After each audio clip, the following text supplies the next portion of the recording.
Here's the truth about Nickelodeon All-Star Brawl 2.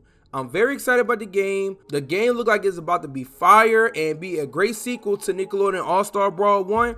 But the truth about this game though, it is facing some problems before launch. And it has nothing to do with the developers for the game, and it has nothing to really do with the game itself. But of course, the game is affected by the actual problem that the game is having, and the problem the game is having is literally the publisher, Game Mill Entertainment. Now, some of y'all probably already know my history with Game Mill Entertainment, but I'll be honest with y'all, I don't have no problem with their games whatsoever. But I will say this year has not exactly been a great year for Game Mill Entertainment, with people making videos calling them the worst publisher ever, which I don't know, that's a strong take, but you know, like this year alone, they dropped 2 games with a third one coming out, one of them being Nickelodeon All-Star Brawl 2, which I feel like that will be their best game. Game Mill Entertainment dropped a Avatar game that was not that well received, and matter of fact, they was even trying to give the game away for free on Twitter. And then you had the King Kong game that came out, and that game was poorly received, and come to find out the developers only had 1 year to develop this game. And then when you think about it, Nickelodeon All-Star Brawl 2 only been in development for about 2 years, and that's on top of the fact that they went ahead and rebuilt the game from ground up, and they only been working on it for 2 years.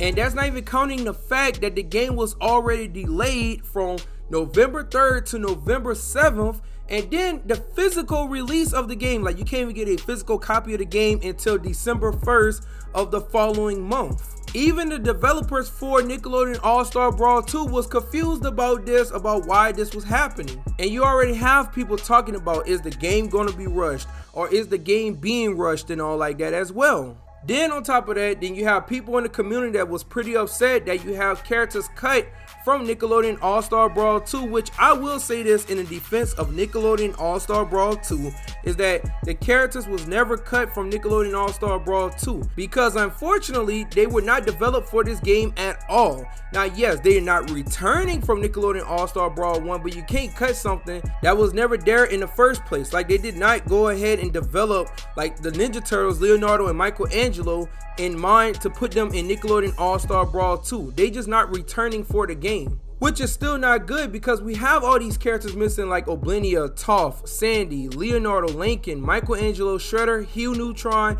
Powder Toast Man, and Cat Dog. Hopefully, what I'm hoping for is the fact that they go ahead and they actually find a way to give us all these characters in Nickelodeon All-Star Brawl 2, maybe for free, because they charge us for those characters. I can see people being pretty upset. And speaking of characters, let's talk about the marketing for the game. Now, the game in general been getting good press and good feedback from news sites like IGN and Game Informer and others, especially with IGN saying something like this right here.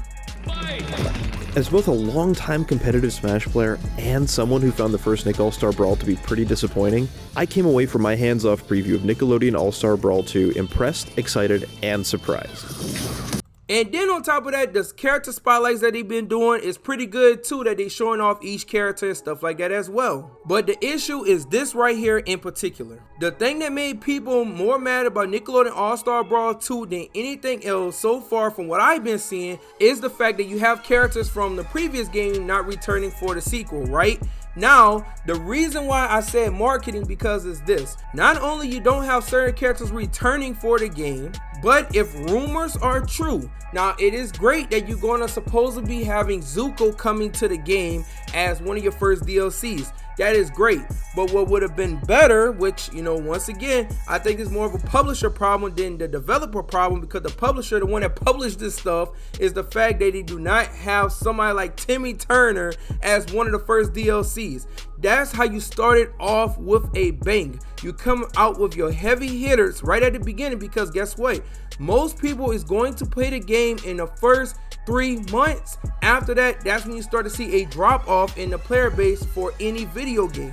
unless you have a huge update, because credit to live service games, they do a great job at this. But when you have a huge update that introduces a new character, maybe some DLC like a story DLC, some stages, cosmetics, and I'm talking about a lot of this all at once, then guess what? You're going to continually have a player base drop off if you don't introduce a lot of new stuff, especially stuff that people are really interested in. Watch this. I want y'all to go ahead, before I say the next part in the video, rather think about or even comment the 4 characters that you want more than anybody else in Nickelodeon All-Star Brawl 2.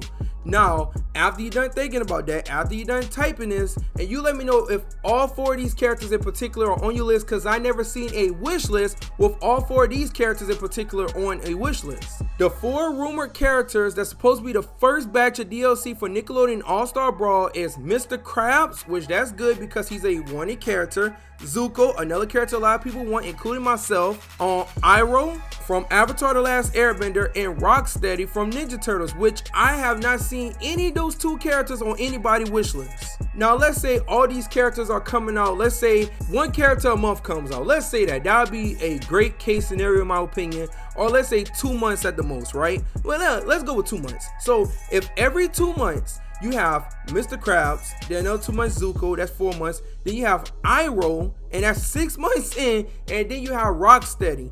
2 characters that nobody, I have not seen any of these characters on anybody's wish list, especially not in their top 4. Like, let's say we replace Iroh and Rocksteady with Timmy Turner and Otis. Then your DLC lineup would be Mr. Krabs, Zuko, Timmy Turner, and Otis, which I think that would be a way better lineup than the rumored one that we supposed to get, where we're getting 2 firebenders and a Ninja Turtle villain without even having Master Splinter or the other 2 turtles in the game. But like I said, I don't blame the developers for this, and I've seen firsthand how the developers respond to some of this stuff, especially Thaddeus in particular, because a lot of us do not really understand what's going on behind the scenes. Like right now for the marketing, they're doing pretty well, but think about how they're gonna have to market this game right after release. Think about this. This would have been so much better. You drop the game, then you have a trailer coming out, say Timmy Turner coming out in a month.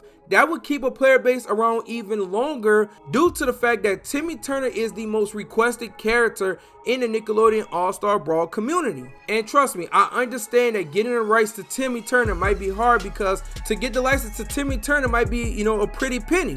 But at the same time though, it would be worth it in the long run for the game, because regardless how hard it is to probably get the rights to Timmy Turner, money talks. I'm just saying, money talks. Look at all these other video games that have all these different guest characters, like Mortal Kombat for example. You got Omni-Man and Homelander in the game. I'm just saying. Now the last thing in particular I do want to bring up before I go ahead and end this video is, at launch, how good would the online be for this game? And the reason why I'm saying that, because I remember day 1 when Nickelodeon All-Star Brawl 1 came out, the online was not that good, especially for Xbox players. I'm gonna just say this, hopefully the online is good, because I see that they taking a shift to, market the game towards single player modes. I see that clearly, because they added a campaign mode, they revamped the arcade mode, they added bosses to the game, and you could tell that they really shifting their focus towards, a single player experience, which that's great. There's nothing wrong with that. But guess what? Y'all coming out with crossplay day 1. Now the thing about it is this, that's great because the previous game did not launch with crossplay. So that's great that y'all have crossplay in the game, but it won't mean anything if the online do not work for the game.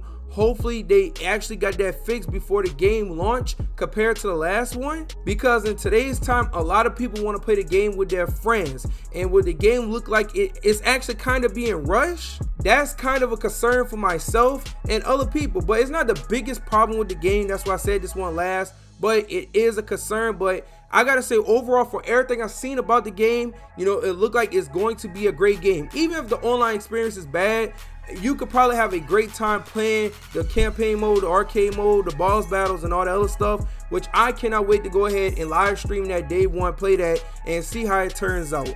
But you guys, I want y'all to do me a favor. I want y'all to comment down below and let me know, what are you looking forward to most when it comes to Nickelodeon All-Star Brawl 2? And what is your biggest concern when it comes to the game? Do you think the game being rushed? Do you think Game Mill Entertainment is the problem, the developers? Comment down below. I really want to hear y'all thoughts on this. But thank you guys for watching. Make sure you like, comment, share the video, and also subscribe and join the Shade Team. Join the Shade Team. Thank you guys for watching. Shout out to the Shade Team as always, and I'm out.